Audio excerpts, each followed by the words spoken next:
Hello students. सो हम हमारा third lecture लेने जा रहे हैं आज, जिसका नाम है biotechnology process and applications. Third हाँ, ये थर्ड चैप्टर है आपका, आपके बुक में से। आप लोग असाइनमेंट किया करो। सिर्फ एक या दो लोग मुझे क्वेश्चंस पूछते हैं, डाउट्स पूछते हैं, या उन्होंने मुझे आंसर्स भेजे हैं। ठीक है, don't take this subject so lightly. Okay, theory subject है, आपको प्रैक्टिस की जरूरत पड़ेगी इसके लिए। ओके, तो आपको वो असाइनमेंट जो दे रही हूँ आपको मैं, वो सॉल्व करना बहुत नेसेसरी है। मैं तो कहूँगी आप नेट में से और असाइनमेंट्स डाउनलोड करके सॉल्व करने की प्रैक्टिस कीजिए। There are quiz available on various websites, so you have to solve them. Okay, चलो, तो ये जो चैप्टर है वो आज कवर करेंगे, biotechnology process and applications. Okay, so the first question: insect resistant transgenic cotton has been produced by inserting a piece of DNA from. Okay, this is a very simple question. Okay, आपको ये बहुत ही अच्छे तरह से पता है कि insecticide plant कैसे बनाते हैं, ट्रांसजेनिक कॉटन कैसे बनाते हैं। So an insect, a bacterium, a wild relative of cotton, and a virus. What can be the answer? The answer is B, bacterium. And what is the name of that bacterium? It is Bacillus thuringiensis. You all know that very much clearly. Okay, so Bacillus thuringiensis, उसमें से जो resistance का जो gene है वो निकाल के उस प्लांट के जीनों में इंसर्ट किया जाता है और उसको ट्रांसजेनिक बनाया जाता है, ताकि वो प्लांट खुद से उस वो जो इंसेक्ट्स है उनका उनको रेजिस्ट कर सके, उनसे फाइट कर सके। Okay, so answer is B, bacterium. Okay, we'll see the next question. Hybridoma technology has been successfully used in. Okay, so this question is very much important. तो आप लोगों को सबसे पहले ये समझना है कि हाइब्रिडोमा टेक्नोलॉजी एग्जैक्टली क्या होती है। हाइब्रिडोमा, ओके, जहां जहां पे ये OMA सफिक्स आता है ना, ओमा या ऐसा कुछ, तो उसका मीनिंग होता है सेल लाइन, ओके, या सेल्स। ठीक है, you can say cell line, very much specifically. तो hybridoma, what does that mean? Hybrid cell line. अब ये सेल लाइन क्या होती है? आपने अगर थोड़ा सा पढ़ा है इसके बारे में नेट पे या अलग अलग बुक्स में, तो आपको ये पता होगा कि वैक्सीन प्रोड्यूस करते हैं या कुछ वैक्सीन का टेस्ट लेते हैं, तो किस पे लेते हैं? अब ये सेल लाइंस पे लेते हैं। सेल लाइन एक ऐसी ग्रोथ होती है सेल्स की, स्पेसिफिक टाइप के सेल्स की। For example monkey kidney cell line means जो मंकी है उसके किडनी का जो सेल्स है ना, उनको ग्रो किया जाता है और उन पे टेस्ट किया जाता है, तो उसे कहते हैं सेल लाइन। तो वो बहुत बड़ा पार्ट है, वेरियस टाइप्स होते हैं सेल लाइंस के, तो उसके डिटेल में हमें जाना नहीं है। पर ये हाइब्रिडोमा टेक्नोलॉजी क्या है वो हमें समझनी है। तो हाइब्रिड सेल लाइन होती है। हाइब्रिड मतलब क्या? दो टाइप्स के सेल होते हैं। कैसे? देखिए, हम दोनों टाइप्स देखेंगे। फर्स्ट टाइप क्या होता है कि एक आपके पास माउस है, ठीक है, और उस माउस को हमने एक क्या किया है, एक एंटीजन इंजेक्ट किया है उसके अंदर। ठीक है, माउस के अंदर हमने क्या किया है, एंटीजन इंजेक्ट किया है। तो क्या होगा, वो जो माउस की जो इम्यून सिस्टम है वो क्या करेगी, या इम्यून सिस्टम के जो बी सेल्स है, बी सेल्स का काम क्या है, एंटीबॉडीज प्रोड्यूस करना। ओके, तो वो जो बी सेल्स है वो क्या करेगी, वो एंटीबॉडीज प्रोड्यूस करने लगेगी। ओके, तो वो एंटीबॉडीज किसके अगेंस्ट होगी, वो उस एंटीजन के अगेंस्ट होगी। आया इतना समझ में? तो यहाँ तक हमने क्या समझा कि माउस है, माउस में हमने एंटीजन इंजेक्ट किया और उस माउस की बॉडी ने क्या किया, उस एंटीजन के अगेंस्ट एंटीबॉडीज प्रोड्यूस किए। ये किसने किया? बी सेल ने किया। ओके, तो वो जो बी सेल प्रोड्यूसिंग एंटीबॉडीज है ना, तो वो बी सेल उस माउस से हार्वेस्ट करते हैं, मतलब क्या करते हैं, निकालते हैं। ओके, तो वो कैसे किया जाता है, उसका ब्लड सैंपल लिया जाता है या उस माउस को सैक्रिफाइस किया जाता है। ठीक है, तो इतना सब करने के बाद बी सेल्स हार्वेस्ट करते हैं। ओके, ये हो गया फर्स्ट पार्ट, ये होगी हमारी first cell line. Okay, second क्या होता है कि रेडीमेड रेडीमेड नहीं होता मतलब वो, पर हमारे पास पहले से ही इमोर्टल बी सेल्स होते हैं। ठीक है, इमोर्टल सेल्स मतलब क्या, वो कैंसरस सेल्स होते हैं, या उसे माइलोमा भी कहा जाता है। तो वो इमोर्टल होते हैं। व्हाट डज दैट मीन कि वो मल्टीप्लाई होते ही रहते हैं। आप जैसे जैसे उनको नया मीडियम दोगे, ग्रोथ मीडियम दोगे या न्यूट्रिशियस मीडियम दोगे, वो सेल्स ग्रो ही होती जाएगी, वो स्टॉप नहीं करेगी, मतलब वो कभी, उनकी कभी डेथ नहीं होगी। ठीक है, तो ये होगी हमारी दूसरी सेल लाइन। तो फर्स्ट सेल लाइन क्या है हमारी, कि बी सेल्स है जो माउस के बॉडी से हार्वेस्ट किए हैं, जो एंटीबॉडीज प्रोड्यूस करते हैं। और दूसरी सेल लाइन क्या है कि इमोर्टल बी सेल की सेल लाइन है, कि जो कभी भी डेड नहीं होती, उसकी डेथ नहीं होती, वो मल्टीप्लाई होती ही रहती है। तो इन दोनों को कंबाइन करके एक सेल लाइन बनाई जाती है। तो ये क्या बनी, हाइब्रिड सेल लाइन बनी। तो उसका रिजल्ट क्या होता है कि उस सेल लाइन में क्या होगा, एंटीबॉडी प्रोड्यूसिंग एबिलिटी होगी, प्लस लॉन्जेविटी भी होगी, और रिप्रोडक्टिविटी भी होगी। ठीक है, मतलब इस एक लाइन में क्या कहेंगे हम, कि हमारी जो ये हाइब्रिड सेल लाइन है वो एंटीबॉडी भी प्रोड्यूस करेगी, पर कैसे, वो without stop. Okay, non stop antibody production होगा। आया समझ में? तो ये हाइब्रिडोमा टेक्नोलॉजी रहती है। ओके, तो ऑप्शंस क्या है, yes, production of somatic hybrids, synthesis of monoclonal antibodies, synthesis of hemoglobin, and production of alcohol in bulk. Okay, so what's the answer? अब इतना मैंने सब कुछ बता दिया है, तो आपको शायद आपने गेस किया होगा कि आंसर क्या हो सकता है। आंसर है B, synthesis of monoclonal antibodies. अब मोनोक्लोनल का मीनिंग क्या होता है? क्लोन मतलब क्या, कॉपीज। ओके, और मोनोक्लोनल मतलब क्या, सिंगल कॉपी। मतलब एंटीबॉडीज जो ये प्रोड्यूस किए जाते हैं ना मोनोक्लोनल, ये सॉरी हाइब्रिडोमा टेक्नोलॉजी में, ये ज्यादा करके क्या होते हैं, एक ही टाइप के एंटीबॉडीज होते हैं। तो एक ही टाइप के एंटीबॉडीज होते हैं, व्हाट डज दैट मीन, कि these antibodies are produced against single type of antigen. Okay, there are two definitions of monoclonal antibodies. First is single type of antibody, and second is, which is more specific, second definition is antibodies produced against a single type of antigen. Okay, is this clear? So ये meaning होता है किसका, ये अपना hybridoma technology और monoclonal antibodies का। तो हम जो वैक्सीन लेते हैं ना, तो वो वैक्सीन ज्यादा करके हाइब्रिडोमा टेक्नोलॉजी से बनाई जाती है। ओके, चलो next question is, during gene cloning which is called as gene taxi. Okay, अब आपको ये क्या करना पड़ेगा, अब आपको ये समझना पड़ेगा कि टैक्सी टैक्सी क्या होती है, टैक्सी क्यों हम यूज करते हैं, ट्रांसपोर्ट के लिए। आपको एक जगह से दूसरी जगह पे जब ट्रैवल करना होता है कि क्या, हमें कुछ तो हमारा फंक्शन है और उसके लिए हमें ट्रैवल करना पड़ता है। ओके, और ये ट्रैवलिंग का काम मीडियम कौन होता है, टैक्सी होती है। ओके, ये इतना आप ध्यान में रखिए। चलो, what are the option, a vaccine, plasmid, bacterium and protozoa. Okay, we'll read the question again. During gene cloning which is called as gene taxi. Okay, चलो अब हम थोड़ा सा इसका आंसर पहले देख लेते हैं। इसका आंसर है बी, प्लाज्मिड। अब सबसे पहले हमें यह समझना है कि प्लाज्मिड क्या होता है। आप लोगों को जीन पता है अच्छे से, डीएनए पता है। ओके, तो बैक्टीरिया जो होते हैं ना, उनके पास एक खास एबिलिटी होती है, उनका एक एक्स्ट्रा क्रोमोसोमल जीन होता है। एक्स्ट्रा क्रोमोसोमल जीन होता है, ज्यादा करके वो सर्कुलर होता है, और वो होता है प्लाज्मिड। क्या होता है वो, प्लाज्मिड। और ऐसा हो सकता है क्या कि सेल का डीएनए अगर निकाल दिया तो सेल सरवाइव कर सकेगी, नहीं होता ऐसा। पर ये प्लाज्मिड है ना, वो निकाल सकते हैं हम लोग।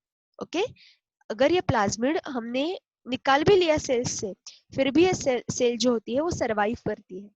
ओके, और ज्यादा करके बैक्टीरिया का जो रेजिस्टेंस होता है, एंटीबायोटिक रेजिस्टेंस होता है, या पिगमेंटेशन की प्रॉपर्टी होती है, या बायोफिल्म प्रोडक्शन की कैपेबिलिटी होती है। तो ये सारे जो एक्स्ट्रा कैपेबिलिटीज होते हैं ना, वो किसके प्रेजेंस से होते हैं? ये प्लाज्मिड के प्रेजेंस से होते हैं, because antibody resistance coding genes are present in और present on plasmid. Okay, so plasmid जो होता है ना, वो ये प्रॉपर्टीज देता है। और जो प्लाज्मिड में क्या होता है ना, कि ये प्लाज्मिड का यूज कैसे कर सकते हैं हम, कि आपको एक जीन एक्सट्रैक्ट करना है एक बैक्टीरिया से, और उस जीन को दूसरे बैक्टीरिया में एक्सप्रेस करना है। फॉर एग्जाम्पल, अपना इकोला है, इकोला से आपने टेट्रासाइक्लिन रेजिस्टेंस का जीन निकाला। ओके, और वो टेट्रासाइक्लिन रेजिस्टेंस का जो जीन है, वो आपको फॉर एग्जाम्पल सुडोमोनास क्यूटिडा में एक्सप्रेस करना है। ठीक है, तो वो कैसे करेंगे आप? एक जीन निकाल के दूसरे बैक्टीरिया में कैसे करेंगे? ओके, तो उसके लिए क्या करना पड़ेगा आपको? कुछ तो मीडियम लगेगा ना, तो वो प्लाज्मिड करता है। क्या करता है? प्लाज्मिड। आप क्या करेंगे फिर? वो जो इकोला है ना, उसका प्लाज्मिड एक्सट्रैक्ट करेंगे। There are techniques available. Okay, आप क्या करेंगे? आप उस प्लाज्मिड को एक्सट्रैक्ट करेंगे, ठीक है, उसको स्टोर करेंगे लो टेम्परेचर पे, और उसको दूसरे बैक्टीरिया में क्योर करेंगे, मतलब इंसर्ट करेंगे। आया समझ में? there are various molecular technologies known for this purpose. okay, बहुत ही एडवांस्ड ब्रांच है ये। ओके, तो जीन टैक्सी का काम कौन करता है? प्लाज्मिड करता है। आया समझ में? ओके, तो हम अब नेक्स्ट क्वेश्चन देखेंगे। yes, name the drug used in cancer treatment produced by using biotechnology. okay, Terramycin, HGH, interferon and TSH. Okay, HGH का फुल फॉर्म पता है हमें क्या है? ये प्रेगनेंसी वाला एक हार्मोन रहता है कि जो प्रेगनेंसी किट्स में यूज किया जाता है। ठीक है, टेरामाइसिन एक कॉमन एंटीबायोटिक है। इंटरफेरॉन हमने पिछले लेक्चर में बहुत डिस्कस किया इंटरफेरॉन के बारे में। आया समझ में? और फिर आता है TSH। आपको एक मैं ट्रिक बता देती हूँ। ये भी हार्मोन है, थायराइड स्टिमुलेटिंग हार्मोन। ये जो कॉमन शॉर्ट फॉर्म्स है ना, वो आपको अच्छे से याद में रखने हैं। ओके, क्योंकि पेपर में ऐसा हो सकता है कि ये शॉर्ट फॉर्म्स ही आए आपको, और आप वहां पे सोचेंगे कि अरे ये क्या है। ठीक है, ये मैंने नहीं सोचा है। शायद से आपने थायराइड ये सोचा होगा, मतलब थायराइड स्टिमुलेटिंग हार्मोन ये आपको पता होगा, या ह्यूमन गोनाडोट्रोपिक हार्मोन ये आपको पता होगा, पर उसका शॉर्ट फॉर्म नहीं पता होगा तो प्रॉब्लम हो जाएगा। तो इसका आंसर देखेंगे, इसका आंसर है सी, इंटरफेरॉन। फिर से बता देती हूँ इंटरफेरॉन क्या है, कि एक आपके पास सेल है, ओके, और उस सेल ने एक एंटीजन या वायरस या पैथोजन एनकाउंटर किया, तो उसके अगेंस्ट रिस्पॉन्स जो सेल जनरेट करेगी, तो सबसे पहले जो सेल स्टिमुलेट वायरस के अगेंस्ट ये ज्यादातर होता है कि सेल ने वो उसका प्रेजेंस एनकाउंटर किया, तो उसके रिस्पॉन्स में सेल जो है वो केमिकल सिक्रेट करेगी या एंजाइम सिक्रेट करेगी, वो होगा इंटरफेरॉन। और वो जो हेल्दी सेल ने जो ऐसा सिक्रेट किया है, या कैंसर वाले पेशेंट ने ये इंटरफेरॉन सिक्रेट किया है, तो वो एक्सट्रैक्ट किया जाता है और फिर वो जो दूसरे पेशेंट से उनमें इंजेक्ट किया जाता है। ठीक है, तो ये इंटरफेरॉन यूज किया जाता है कैंसर ट्रीटमेंट में। Okay, what is the next question? Cultivation of BT cotton has been much in the news. The prefix BT means, कितना सिंपल क्वेश्चन है, देखिए इसमें कुछ मतलब मीनिंग ही नहीं है इस क्वेश्चन में। चलो, ऐसे सिंपल सिंपल क्वेश्चन भी आते हैं ना। चलो, barium treated cotton seeds, bigger thread variety of cotton with better tensile strength, produced by biotechnology using restriction enzymes and ligases, and carrying an endotoxin gene from Bacillus thuringiensis. So you all can answer this question. Correct option is D, carrying an endotoxin gene from Bacillus thuringiensis. Very simple question. Okay, so you have to steal as much as marks you can from these simple questions. Okay, क्योंकि difficult question में marks जाते हैं, पर simple question में आपको marks तो जाना ही नहीं देना है। ओके, तो बीटी का शॉर्ट फॉर्म होता है बैसिलस thuringiensis। ठीक है, और जो प्लांट्स जो ट्रांसजेनिक बनाए बनाए जाते हैं by the insertion of this endotoxin, these plants are written, or name of these plants are written or spoken with the prefix bt. Okay, chalo, we'll see the next question. The first antibiotic was discovered by, this is also a very simple question. Okay, Louis Pasteur, Robert Koch, Fleming and Fleming अब ये देखो कितना confusion है, देखो दो type के Fleming है, मतलब एक डब्ल्यू फ्लेमिंग है और ये ए फ्लेमिंग है, तो आपको ये नाम भी अच्छे से याद रखना है. What is the option? Albert Fleming. Okay, क्या नाम है उसका पेनिसिलियम वाले का? Albert Fleming. पेनिसिलिन उसने क्या किया है तो डिस्कवर किया है from the fungus Penicillium chrysogenum. Okay, next question is, in transgenics, expression of transgene in target tissue is determined by. Okay, आपको अब ट्रांसजीन का मतलब क्या है, या ट्रांसजेनिक इंडिविजुअल्स या ट्रांसजेनिक प्लांट्स ट्रांसजेनिक एनिमल्स, ये आपको पता होगा. ठीक है, एक आपको वो भी पता होगा ट्रांसजेनिक एनिमल, वो लाइगर आपने सुना होगा, मतलब combination of lion and tiger. आप नेट पे देखिए वो एनिमल्स कैसे देखते हैं. ओके, तो उनमें कुछ लायन के जीन होते हैं, कुछ टाइगर के जीन होते हैं, और वो लाइगर बनता है, लाइगर. और आपको ऐसे बहुत सारे एनिमल्स भी देखने को मिलेंगे. ये इसको कहते हैं जीन मैनिपुलेशन, मतलब जो कुछ भी ओरिजिनल जीनोम है ना, तो उसमें मैनिपुलेशन करना.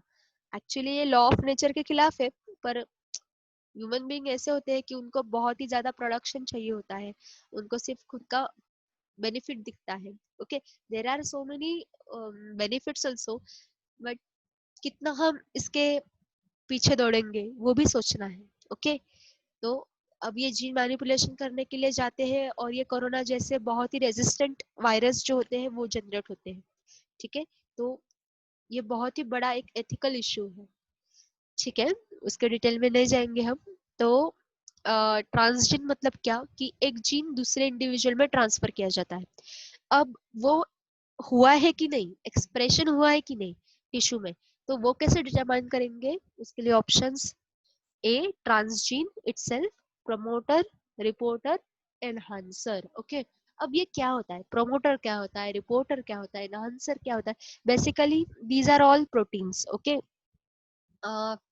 in genetics you'll see all these terms and definitions. Okay, what is promoter, what is reporter, what is enhancer, and where are these proteins located? Okay, so this is very important part, and if you don't know the actual concept, then let me know, we'll take this part very soon. Okay, कि वो समझने के लिए बहुत जरूरी है कि gene कैसे रेप्लिकेशन होता है, ट्रांसक्रिप्शन कैसे होता है, ट्रांसलेशन कैसे होता है, उसमें कौन से प्रोटीन्स इन्वॉल्व होते हैं, कौन प्रोमोटर होता है, कौन रिपोर्टर होता है, कौन एनहांसर होता है, कौन टर्मिनेटर होता है. ठीक है, ये बहुत ही इंपॉर्टेंट है.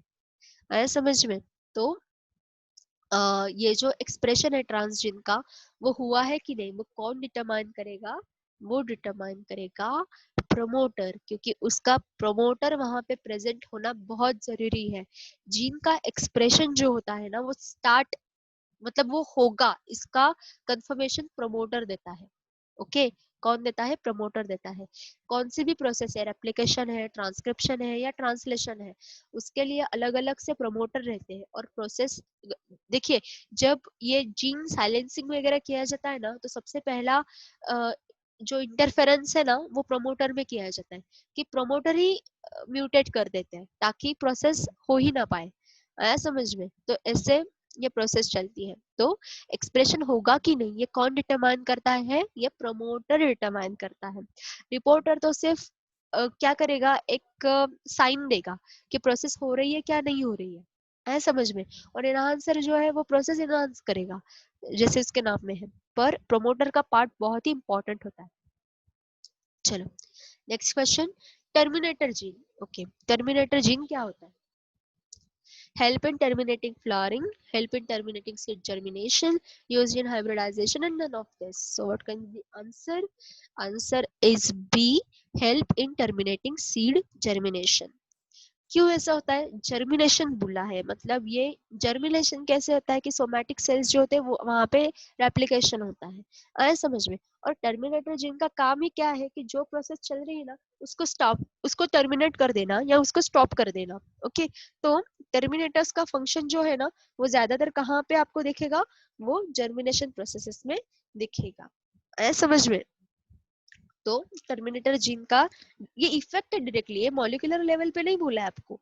मॉलिक्यूलर लेवल पे आपको अलग से सोचना पड़ेगा कि प्रोसेस रेप्लिकेशन की प्रोसेस शुरू है, तो वहां पे वो टर्मिनेटर जीन का वो बल्कि प्रोटीन आया, मैसेंजर आरएनए पे बैठा और उसने पूरा प्रोसेस ब्लॉक कर दिया। ये मॉलिक्यूलर लेवल पे होता है, ठीक है। पर ये जो आप देख रहे हैं ना कि जर्मिनेशन स्टॉप हुआ सीड का, ये कहाँ पे होता है? ये आपको इफेक्ट दिख रहा है समझ में।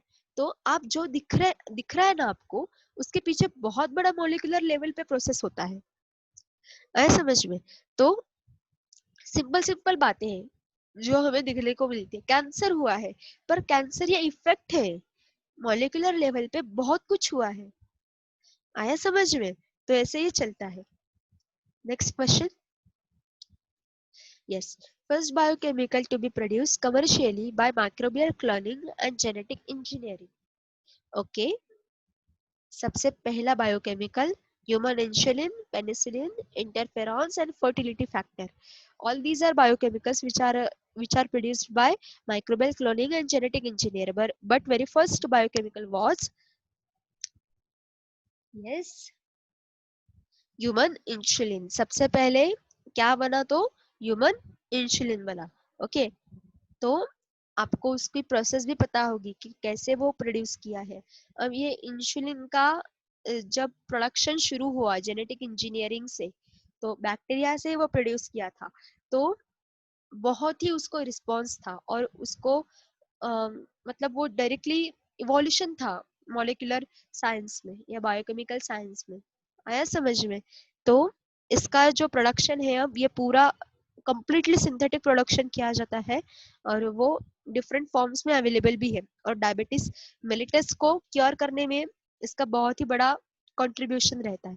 अब ये भी बात है कि बहुत सारे डायबिटीज है, type A, type B, type C. तो जैसे जैसे हम कुछ नया ढूंढने को जाते हैं कुछ अलग ही आता है, ये चलता रहता है। क्योंकि लॉ है कि आपने वो इवोल्यूशन में भी पढ़ा होगा कि को एडेप्टेशन होता है कि अगर इम्यूनिटी डेवलप हुई तो बैक्टीरिया भी डेवलप होते हैं। ओके, ऐसे कुछ तो चलता है, ठीक है।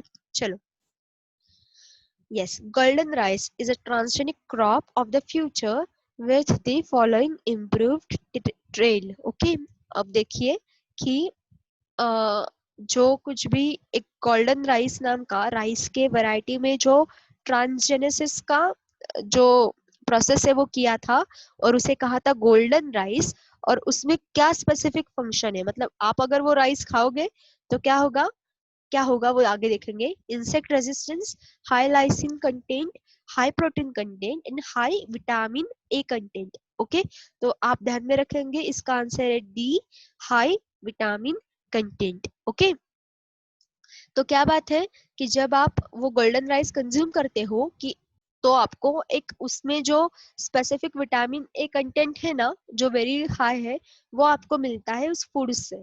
ओके, तो ये कुछ बेनिफिट्स है ट्रांसजेनेसिस के, ट्रांसजेनिक क्रॉप्स के, आया समझ में। तो इसलिए उसे गोल्डन राइस कहा जाता है। और जो कुछ भी विटामिन ए डिफिशियंसी रिलेटेड जो कुछ भी डिसऑर्डर्स है वो उसके सिर्फ कंजम्पशन से क्योर किया जाते हैं। ओके, इसको एक बहुत अच्छा नाम है, इसको कह सकते हैं आप एडिबल वैक्सीन्स। क्या कह सकते हैं आप? एडिबल वैक्सीन्स तो बहुत है, पोटैटो, टोमेटो, बनाना, एप्पल। ओके, तो ऐसे बहुत सारे फ्रूट्स एंड वेजिटेबल्स है जो ट्रांसजेनिक होते हैं, है समझ में। चलो, next question. Bacillus thuringiensis strains have been used for designing novel biofertilizers, biometallurgical techniques, biomineralization and bioinsecticidal plants. बस अभी Bacillus thuringiensis पे तो बहुत हुआ है हमारा डिस्कशन। ओके, वो है डी, बायो इंसेक्टिसिडल प्लांट्स। आया समझ में? ठीक है, तो वो इंसेक्टिसाइडल होते हैं। कौन? बैसिलस thuringiensis का इंडोटॉक्सिन, जहाँ ये किया जाता है, ट्रांसजीन किया जाता है वो। और वो जो प्लांट है ना, वो इटसेल्फ इंसेक्ट को रेजिस्ट कर सकता है, उसके लिए अलग से कोई पेस्टिसाइड उस पे इनकॉर्पोरेट करने की जरूरत नहीं पड़ती है। Okay, next, which of the following is a correct statement? अरे बहुत बड़े स्टेटमेंट है, पढ़िए आप एक बार। मैं आपको एक एक मिनट देती हूँ ये पढ़ने के लिए, ध्यान से पढ़िए।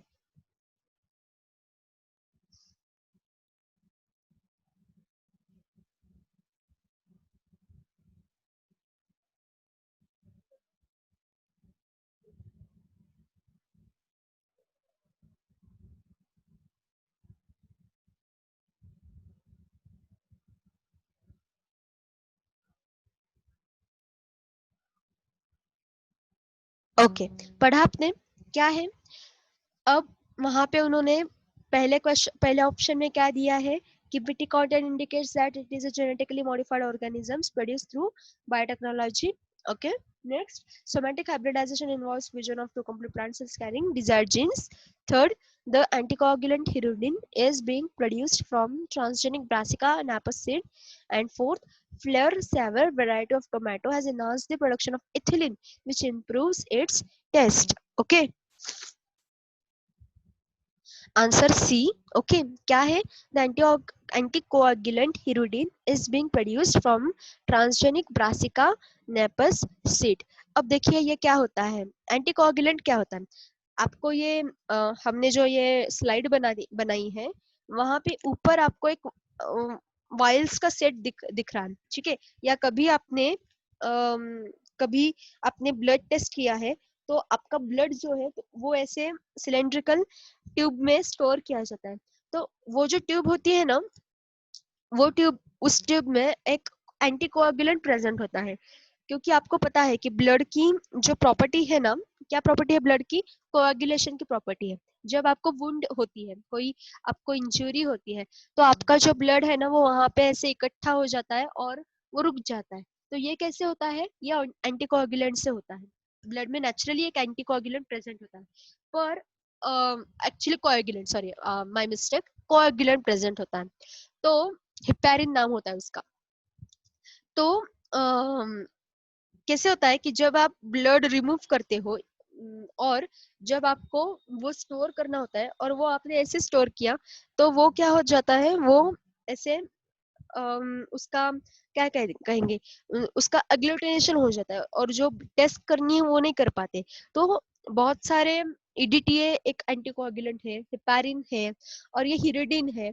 तो ये जो हिरोडिन है ना, उसमें एक प्रॉपर्टी होती है ब्लड को डायलेट करने की, ठीक है?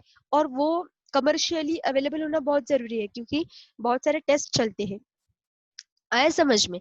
तो ये जो ब्रासिका नेपस सीड है ना, उसमें से ये जो हिरोडिन है, वो क्या किया जाता है, तो एक्सट्रैक्ट किया जाता है। ओके, पर वो कैसे होना चाहिए? ट्रांसजेनिक होना चाहिए। आया समझ में? तो ये हिरोडिन प्रोडक्शन के लिए ये एक जो क्या कहेंगे टेक्नोलॉजी है, वो यूज की जाती है। आया समझ में? नेक्स्ट क्वेश्चन देखेंगे। Which bacteria is used as biopesticide first on the commercial scale in the world? कितने क्वेश्चन है देखो, बैसिलस thuringiensis पर कितने क्वेश्चन है, ठीक है? पर अगर आप सोचेंगे कि इसका आंसर जो है, यस एग्जैक्टली, बैसिलस thuringiensis ही इसका आंसर है। पर आगे एक सीडोमोनास के बारे में बहुत इंपॉर्टेंट क्वेश्चन आने वाला है, तो वो हम डिस्कस करेंगे उस वक्त, ठीक है? अभी इसका आंसर तो बैसिलस thuringiensis ही है। तो आपको समझ में आया होगा कि बैसिलस thuringiensis के बारे में आपको कितना ज्यादा पढ़ना है, ठीक है? पूरी इंफॉर्मेशन चाहिए उसकी, पूरी, कहाँ पे यूज किया जाता है, कैसे यूज किया जाता है, क्या क्या प्रोडक्ट्स है उसके, सब पता होना चाहिए। Okay, gene recombinant technology is used for, gene recombinant technology is used for vectorless gene transfer into target cell, vector based gene transfer into target cell, direct transfer of DNA protein complex, and liposome based direct gene transfer into target cell. अभी अभी हमने वो question देखा था gene taxi वाला, ये gene transfer तो करना है, पर वो क्या एयर में से होगा क्या, कुछ तो मीडियम चाहिए ना। तो वो जीन रिकॉम्बिनेंट टेक्नोलॉजी जो होती है, रिकॉम्बिनेंट मतलब क्या, कॉम्बिनेंट पता है आपको, कॉम्बिनेशन, रिकॉम्बिनेशन करना, ठीक है। तो ये टेक्नोलॉजी होती है, तो बेसिकली जो कुछ भी जीन का सेट है उसका रिकॉम्बिनेशन किया जाता है। ओके, वो कैसे किया जाता है, हमारा जो टारगेट जीन है वो इंसर्ट किया जाता है प्लाज्मिड में, और वो प्लाज्मिड जहाँ पे हमें वो एक्सप्रेस करना है वहां पे इंसर्ट किया जाता है। तो ये, और ये प्लाज्मिड क्या होता है, ये वेक्टर होता है। आप जो मैथ्स में वेक्टर देखते हो, तो वैसे नहीं, पर मीडियम, वेक्टर मतलब क्या होता है, मीडियम होता है, ठीक है। प्रोसेस के लिए जो मीडियम लगता है उसे कहेंगे आप वेक्टर। तो plasmid is an important vector. Okay, तो vector based gene transfer into target cell can be the answer. Option B is the correct answer. Okay, we'll see the next question. Transfer of GNA bands from an agarose gel to a nitrocellulose or nylon membrane is referred to as. There are three processes: southern blotting and western blotting. Okay, तो ये जो तीनों processes है ना, एक DNA से related है, दूसरी जो है वो प्रोटीन से रिलेटेड है, और थर्ड जो है वो आरएनए से रिलेटेड है, ठीक है। तो आप ये हमेशा याद रखेंगे, ठीक है। जब डीएनए इन्वॉल्व है ना, तो आप उसे कहेंगे सदर्न ट्रांसफर। क्या कहेंगे आप उसे, सदर्न ट्रांसफर। ओके, आप ये लर्न कीजिए, डीएनए जो एगेरोस जेल इलेक्ट्रोफोरेसिस, जिसे आप एज कहते हैं शॉर्ट फॉर्म में, ठीक है। तो जब डीएनए बैंड्स ट्रांसफर किए जाते हैं या रन किए जाते हैं, तो उसे कहेंगे सदर्न ट्रांसफर। जब प्रोटीन रन किए जाएंगे तो उसे कहेंगे western transfer, western blotting. Okay, southern blotting DNA के लिए होता है, वेस्टर्न ब्लॉटिंग प्रोटीन के लिए होता है, और नदर्न ब्लॉटिंग जो होता है वो आरएनए के लिए होता है। ओके, ये आप लर्न कीजिए। सो answer is southern transfer. Next, golden rice is a promising transgenic crop.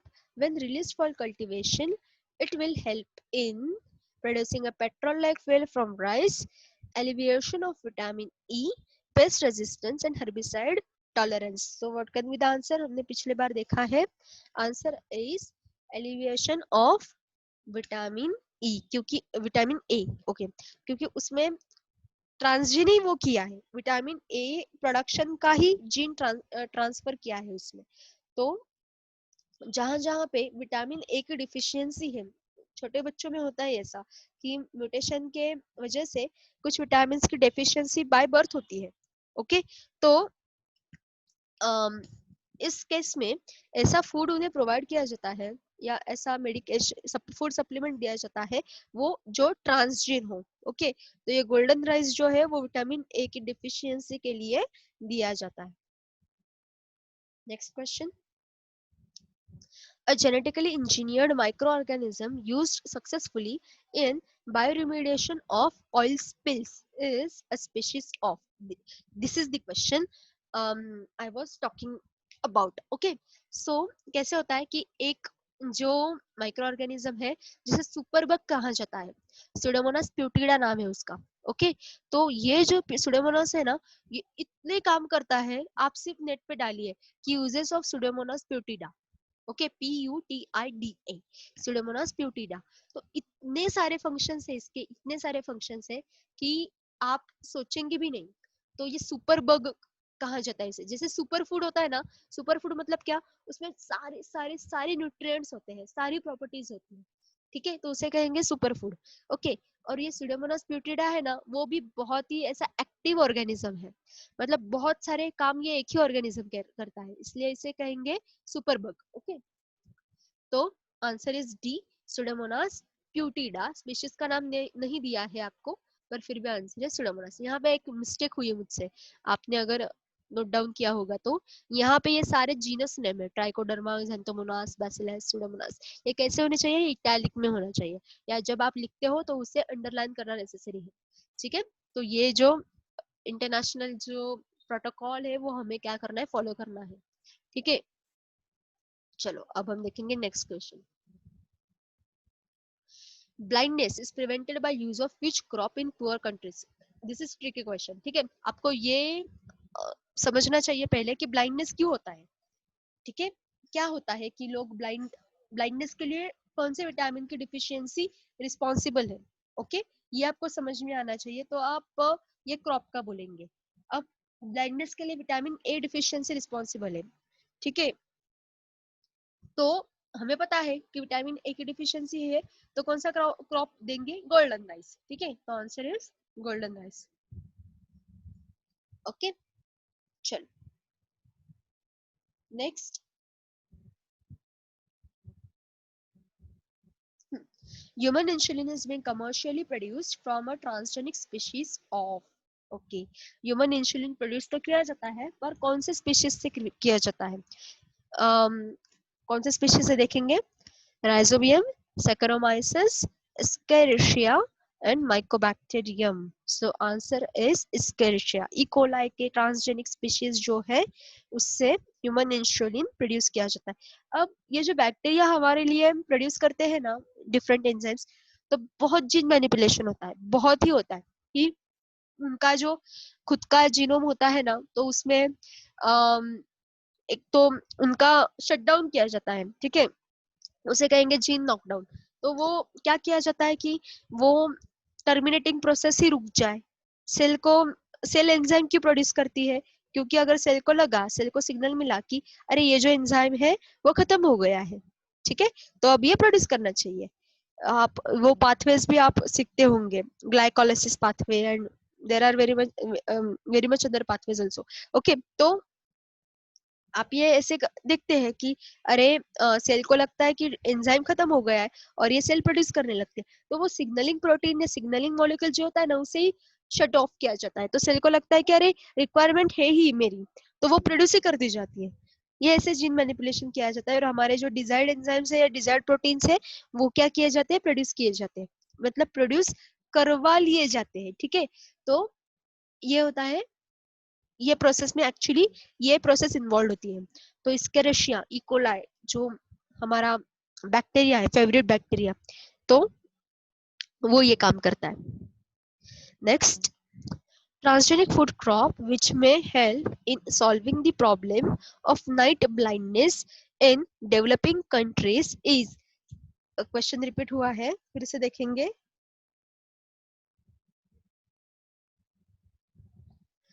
BT soybean, golden rice, Flavr Savr हाँ ये जो है ना, ये एक्चुअली स्पेस देना चाहिए, Flavr Savr tomatoes and starling maize. So answer is golden rice, again golden rice. Okay, चलो next. हाँ, मेन ऑब्जेक्टिव ऑफ प्रोडक्शन और use of herbicide resistant GM. अब ये जीएम क्या है? Genetically modified. जीएम का फुल फॉर्म क्या है? Genetically modified. ओके, तो क्या है ऑब्जेक्टिव, क्या है उसका? देखो पढ़ो अभी ये फिर से। encourage eco-friendly herbicides, reduce herbicide accumulation in food articles or health safety, eliminate weeds from the field without the use of manual labor, eliminate weeds from the field without the use of herbicide. So option is B, reduce herbicide accumulation in food articles for health safety. अब देखो क्या बात है, आपने DDT का नाम सुना होगा, ठीक है, कि ये डीडीटी क्या करता है? ये 25 इयर्स तक आपके बॉडी में एक्यूमुलेट हो जाता है, मतलब वो कुछ उसका होता ही नहीं है। आपके बॉडी में अगर टॉक्सिन एक्यूमुलेट हुआ, तो जनरल प्रोसेस क्या है कि स्वेटिंग से या यूरिनेशन से, या आप आपके बॉडी में जो फ्लूइड्स एक्सट्रैक्ट होते हैं, एक्सट्रैक्ट या बाहर फेंके जाते हैं, तो उस प्रोसेस से वो जाता है बॉडी में से। पर ये जो केमिकल्स होते हैं ना, या ऐसे कुछ पेस्टिसाइड्स होते हैं ना, वो बॉडी से बाहर ही नहीं जाते, वो बॉडी में ऐसे क्या होते हैं, एक जगह पे स्टोर किए जाते हैं, एक्यूमुलेट हो जाते हैं वो। फिर उनका क्या होता है ऐसे प्रोडक्ट्स का? फिर कैंसर या अलग कोई डिसीज ये होता है इससे। तो इनका फर्स्ट सोर्स क्या है, कैसे वो आते हैं? तो वो आएंगे जब फूड में वो इनकॉर्पोरेट किए जाते हैं। आप स्प्रे करते हो, या पानी से डालते हो, या कुछ मैन्योर से डालते हो, ठीक है, तो वो आएंगे और वो आपके फूड में आएंगे, और फूड में आएंगे तो आपके बॉडी में आएंगे। तो जेनेटिकली मॉडिफाइड क्रॉप्स का फर्स्ट ऑब्जेक्टिव क्या है? कि ये हेर्बिसाइड का यूज ही रिड्यूस किया जाए। क्रॉप को इतना ताकतवर बनाओ, इतना हेल्दी बनाओ कि कि वो जो क्रॉप है ना वो खुद से काम कर सके। ओके खुद से वो इंसेक्ट्स को या अलग अलग जो प्लांट पैथोजेंस होते हैं उनको रेजिस्ट कर सके। ये जेनेटिकली मॉडिफाइड क्रॉप्स का फर्स्ट ऑब्जेक्टिव है, प्राइमरी ऑब्जेक्टिव है। Okay next question. Okay genetically engineered bacteria are being employed for production of thyroxine, human insulin, cortisol, epinephrine. All these are enzymes and antibiotics. Okay. So A thyroxine. Okay. तो ये सारे जो हमने देखे हैं ना ज्यादातर ये एंजाइम्स होते हैं। ओके या प्रोटीन्स होते हैं। ओके तो उनके इसके लिए उनके प्रोडक्शन के लिए जेनेटिकली इंजीनियर्ड बैक्टीरिया जो है ना वो यूज किए जाते हैं। अब हम इनका इंसुलिन का तो आपको पता ही है क्या यूज है, ठीक है। अब ये जो थायरॉक्साइन जिसका हमने अभी अभी यहाँ पे नाम पढ़ा है उसके बारे में थोड़ा सा देखेंगे। ये एक्चुअली दो हार्मोन्स होते हैं, ठीक है। थायराइड हार्मोन्स होते हैं। थायरॉक्साइन ये क्या है बेसिकली थायराइड हार्मोन है और वो दो हार्मोन होते हैं, ठीक है। और वो थायराइड ग्लैंड होती है उससे रिलीज किए जाते हैं। First is triiodothyronine and thyroxine. Okay आए समझ में। तो थायराइड के लिए थायराइड को स्टिमुलेट करने के लिए या थायराइड रिलेटेड जो कुछ भी डिसीजेस है उनके लिए काम करने में इसका यूज होता है। आए समझ में। कॉर्टिसोल जो है वो फिर एक कोलेस्ट्रॉल कोलेस्टेरॉल का बैड कोलेस्ट्रॉल कम करने वाला ये है क्या कहेंगे उसे एंजाइम है। एपिनेफ्रिन एंटीबायोटिक है। ओके और इंसुलिन तो आपको पता ही है। चलो next isolation of Bt gene from bacterium that is Bacillus thuringiensis was taken up in the year 1977, 1980, 1997 and 1990। ऐसे भी क्वेश्चन आ सकते हैं। हाँ मतलब कंसेप्चुअल क्वेश्चन ज्यादा आते हैं पर इंफॉर्मेटरी क्वेश्चन भी आ सकते हैं। तो 1980 ईयर है उसका, वो आप ध्यान में रखेंगे। Okay, which one of the following is commonly used in transfer of foreign DNA into crop plants? Okay, अब इनमें से कौन commonly use किया जाता है to insert foreign DNA into crop plants?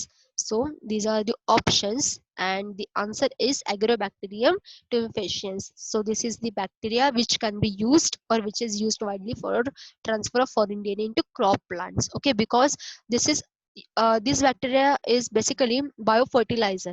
Okay so this is nitrogen fixing bacteria. So this is commonly present in the root nodules of or the on the root nodules of the plants. So this is not at all new for the plants। आया समझ में। तो Agrobacterium tumefaciens। yes what is the true about beta toxin? देखिए कितने question है beta toxin पे। beta toxin exists as active toxin in the bacillus.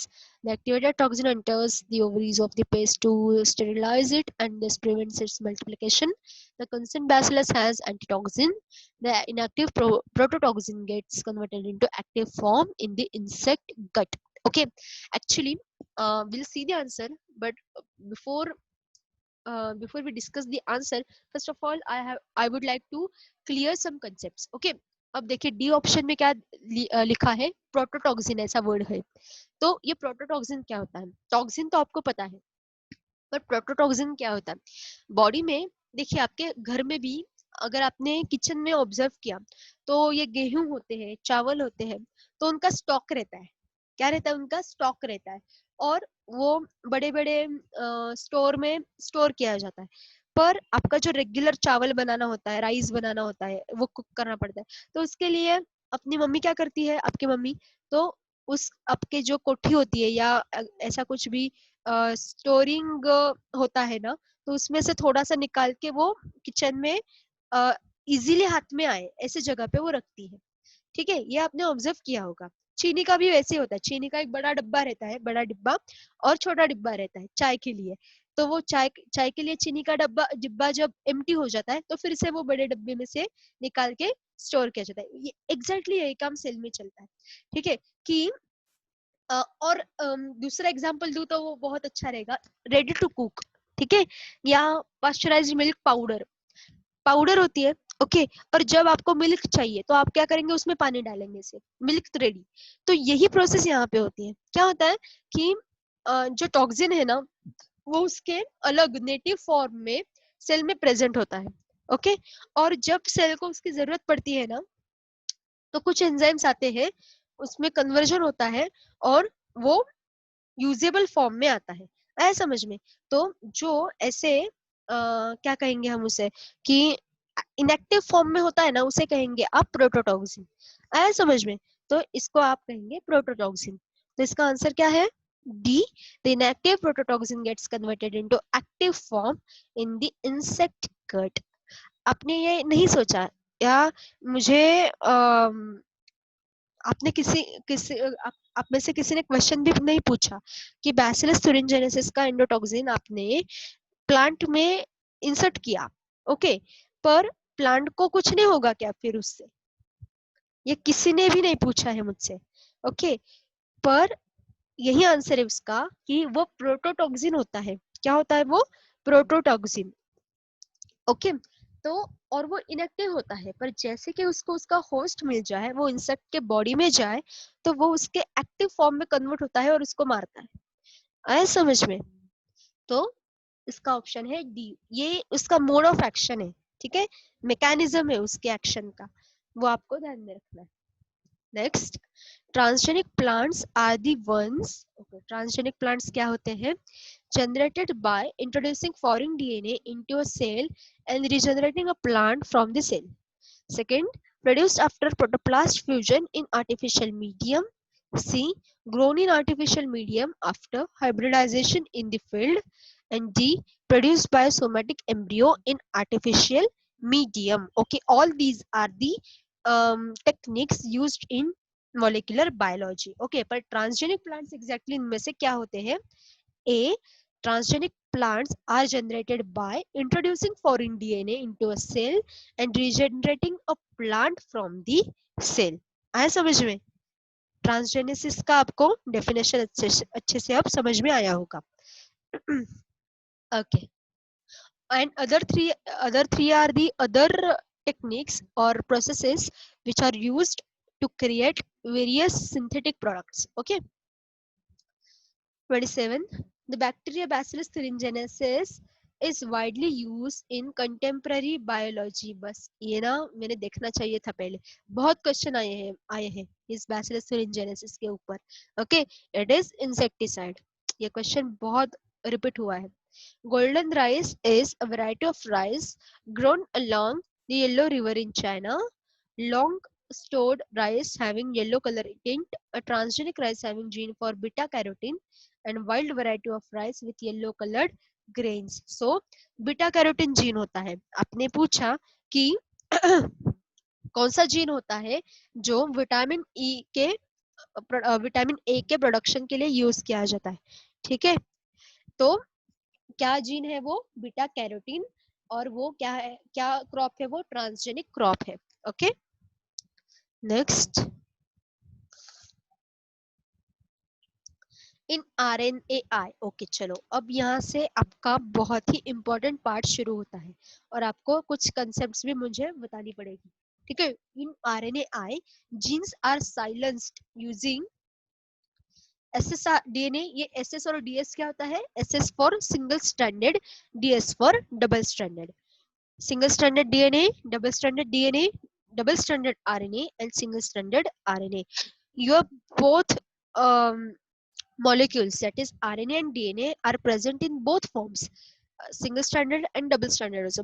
But double stranded RNA is a difficult or rare form of RNA present in eukaryotic organisms, which is commonly present in prokaryotic organisms, okay. आया समझ में? ये तो ये single stranded DNA पता होता है हमें, जब रेप्लिकेशन वगैरह चलता है तो डबल स्ट्रैंड सेपरेट होता है।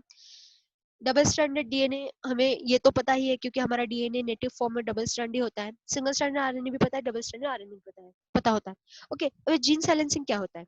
अब ये जो जीन साइलेंसिंग जो होता है ना, तो उसमें क्या होता है, कौन सी प्रोसेस इसमें इन्वॉल्व होती है? तो देखिए क्या होता है कि जीन्स एक्सप्रेस होते हैं। क्या होता है? जीन्स एक्सप्रेस होते हैं। तो वो जीन का एक्सप्रेशन कुछ मॉलिक्यूल्स की हेल्प से रिस्ट्रिक्ट किया जाता है या पूरा का पूरा स्टॉप किया जाता है। अब इसका आप क्या देखिए, आप फंक्शन देखिए इसका, कि इफ म्यूटेशन हुआ है, ठीक है, आपके जीन में म्यूटेशन हुआ है और उस म्यूटेशन की वजह से क्या होने वाला है कि जो प्रोडक्ट्स जो है ना, जो अननेसेसरी है या हार्मफुल है, तो वो प्रोडक्ट्स जो है ना, वो सिंथेसिस हो सकते हैं या उसका एक्सप्रेशन हो सकता है, और उसका अल्टीमेट रिजल्ट क्या होगा? Disease formation. ओके, डिसीज आपको हो जाएगा। तो आप ये कैसे क्योर करेंगे? अगर ऐसे कुछ टेक्नोलॉजी अवेलेबल है कि आप कुछ मॉलिक्यूल्स के हेल्प से उनका जो एक्सप्रेशन है ना, वही स्टॉप कर दें। ओके, तो डिसीज तो होगा ही नहीं ना। तो ये कैसे किया जाता है? ये किया जाता है डबल स्टैंडर्ड आरएनए से। ये जो प्रोसेस है ये बहुत ही पाथवे लाइक प्रोसेस है। अगर आपको ये समझनी है तो आप लाइव लेक्चर में पूछे, कल हम लेने वाले हैं संडे को लाइव लेक्चर, ठीक है? तो उसमें मैं आपको बताऊंगी कि ये प्रोसेस कैसे चलती है, ठीक है? ओके, तो डबल स्टैंडर्ड आरएनए जो होता है वो रिस्पॉन्सिबल होता है जीन साइलेंसिंग के लिए। और I for interfering, RNA interference. Okay, RNA I मतलब RNA interference. Next question, the first clinical gene therapy was done for the treatment of AIDS, cancer, cystic fibrosis and SCID, SCID. Okay, option is D.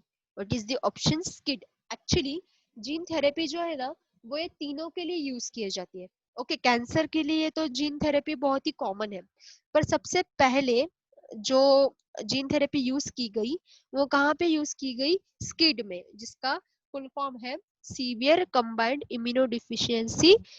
Yes, severe combined immunodeficiency. ये genetic disorder होता है और वो किससे related होता है? Functional T cells and B cells के maturation या डेवलपमेंट के रिलेटेड होता है। ओके, इम्यूनोलॉजी मतलब पूरी की पूरी हमारी जो इम्यून सिस्टम है ना, ये दो सेल्स के अराउंड घूमती है, B cells and T cells. और ये जो स्किड होता है ना, सीवियर कंबाइंड इम्यूनोडिफिशियंसी सिंड्रोम जो होता है, वो इन सेल्स का फंक्शन ही डिस्टर्ब किया जाता है, ठीक है इसमें। तो सबसे पहले जीन थेरेपी जो है वो स्किड के लिए यूज की गई। अब जीन थेरेपी भी क्या है? ऐसे ही है कि various techniques are used in gene therapy, जैसे gene silencing, gene knockout, gene manipulation, transgene. Okay, तो ये सब जीन थेरेपी में यूज किया जाता है, recombination technology and etcetera. Okay, so next question, ADA is an enzyme which is deficient in a genetic disorder kit. What is the full form of ADA? Okay, adenosine deoxyamynase, adenosine deaminase, aspartate deaminase, arginine deaminase. Okay, ADA का full form क्या है? B adenosine deaminase. Okay, तो SCID में क्या होता है? ये जो एंजाइम है ना, तो वो डेफिशिएंट होता है। अब आपका एक्चुअली ये भी होमवर्क है एक, कि एडेनोसाइन डीअमीनेज एग्जैक्टली करता क्या है, वो आप सर्च करेंगे। कौन सी रिएक्शन है जो ये कैटेलाइज करता है? आया समझ में? तो वो आप ढूंढ निकालेंगे। Silencing of a gene could be achieved through the use of, question repeat किया है, short interfering RNA, antisense RNA, by both and none of the above. अभी अभी अभी हमने 29th क्वेश्चन में देखा कि जीन साइलेंसिंग जो है वो यूज क्या कहाँ पे यूज किया जाता है? तो शॉर्ट इंटरफेरिंग आरएनए का जब प्रोसेस हम मीडिएट करते हैं तब वो वहां पे यूज किया जाता है। ओके, तो देखेंगे हम इसका आंसर क्या है। इसका आंसर है C, short interfering RNA but antisense RNA also. अब ये एंटीसेंस क्या होता है? Sense and antisense. सेंस मतलब 5 prime to 3 prime orientation and antisense मतलब 3 प्राइम टू 5 प्राइम ओरिएंटेशन। है समझ में? तो उल्टा, एग्जैक्टली उल्टा, एमआरएनए का उल्टा, एमआरएनए का ओरिएंटेशन जो होता है ना उसके एग्जैक्टली उल्टा ओरिएंटेशन एंटीसेंस आरएनए का होता है समझ में? तो ये दोनों का यूज करके ये साइलेंसिंग ऑफ अ जीन, ये प्रोसेस कैरी आउट की जाती है। Next, silencing of mRNA has been used in producing transgenic plant resistant to bollworms, nematodes, white rust and bacterial blights. तो आंसर इज बी, nematodes। ये nematodes जो होते हैं ना इनका बहुत ही ट्रबल रहता है। तो सबसे पहले एक्चुअली सारे हैं, bollworms, white rust, bacterial blights. ये बैक्टीरियल ब्लाइट्स भी बहुत डेंजर होते हैं, आप एक बार सर्च कीजिए इसके बारे में। तो निमेटोड्स के खिलाफ या निमेटोड्स के अगेंस्ट एमआरएनए साइलेंसिंग सबसे पहले यूज किया गया था। Next, the first clinical gene therapy was given for treating diabetes mellitus, chickenpox, rheumatoid arthritis and adenosine deaminase deficiency.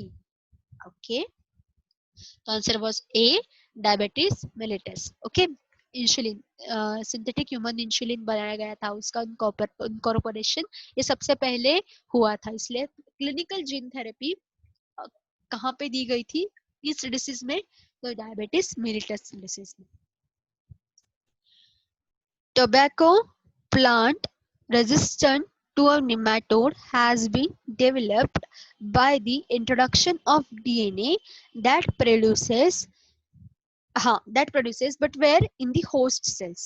Tobacco plants resistant to a nematode have been developed by the introduction of DNA that produces both sense and antisense RNA, a particular hormone, an antioxidant and a toxin protein. Okay, तो host cell में क्या produce किया जाता है?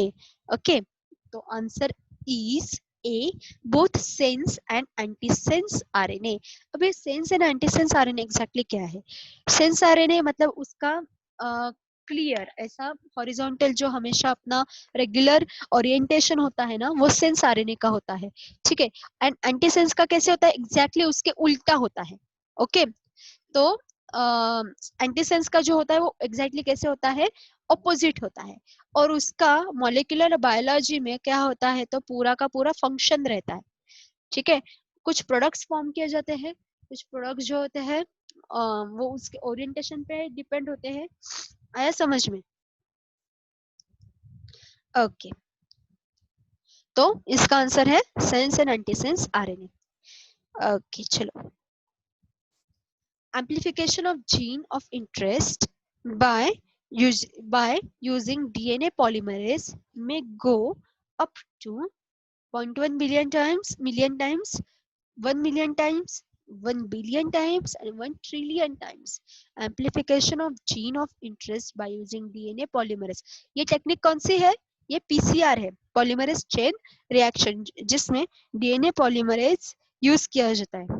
ठीक है, DNA polymerase जो enzyme है ना वो यूज किया जाता है, और वो एक बैक्टीरिया से एक्सट्रैक्ट करते हैं जिसका नाम है, जिसे कहते हैं टैक पॉलीमरेज। ओके, तो पीसीआर टेक्निक भी कभी आपको समझनी है तो आप आप कहेंगे, मैं आपको वो समझा दूंगी कि पीसीआर टेक्निक क्या होती है एग्जैक्टली। तो आपका जो जीन है, आपका जो डीएनए है, तो जब आप पीसीआर उसको लगाते हैं, एम्प्लीफिकेशन आप उसका करते हैं, तो वो 1 बिलियन टाइम्स उसके कॉपीज बनती है। ओके, तो वो बहुत ही बड़ा नंबर है, और उस कॉपीज से आप क्या करेंगे? आप बहुत सारे अलग अलग फंक्शन से टेस्ट है वो कर सकते हैं। Next question, which of the following BT crops is being grown in India by the farmers? Cotton, brinjal, soybean, maize. So cotton, BT cotton जो है ना, BT cotton जो है ना वो सबसे ज्यादा यूज किया जाता है। तो उसका नाम ही बीटी कॉटन है. ओके चलो next. The first human hormone produced by recombinant DNA technology is insulin, estrogen, thyroxine, progesterone. Answer is A, insulin. Okay. An analysis of chromosomal DNA using the hybridization technique does not use electrophoresis, blotting, autoradiography, and PCR. You have to consider some molecular techniques too. आपको basic information सब molecular techniques की होनी चाहिए.